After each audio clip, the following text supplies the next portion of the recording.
يلا نعمل ألذ فرايد تشيكن بكل سهولة. أول حاجة بعملها بجهز محلول النقع، عبارة عن مية وعليها بصل وجنزبيل فريش وعليهم شرايح ليمون وملح وسكر وقرفة وينسون نجمة وحبهان وورق لوري. الخطوة دي بضمن بيها ان الفراخ لما تتحمر السوا يوصلها من جوه لكل الأنسجة بتاعتها وتكون دايبة.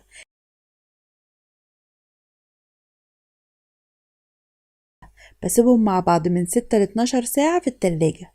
بعد كده بجهز الكفر، هحتاج دقيق ونشا عليهم ملح وفلفل اسود وبابريكا وتوم باودر ومرق الدجاج. مقادير الوصفة كاملة هتلاقيها تحت الفيديو.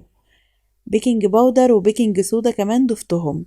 بقلبهم سوا، بقسم الخليط بتاعي نصين، باخد نص الخليط بضيف عليه 3 بيضات وبضيف مية بالتدريج. بقلبهم سوا، بيبقى قوامهم زي ما انتوا شايفينه كده. بطلع الفراخ من التلاجة وبنشفها كويس بالمناديل واتأكد ان هي ما فيهاش مية. بعدين بحطها في الخليط اللي انا عملته ده وبغطيها كلها بيه. بعد كده بحطها في الدقيق واقلبها كويس لحد ما كلها تتغطى بالدقيق. بعد كده بحمرها بطريقتين، يا في الاير فراير برشة زيت، يا اما في زيت غزير على درجة حرارة 160. وبألف هنا على قلوبكم.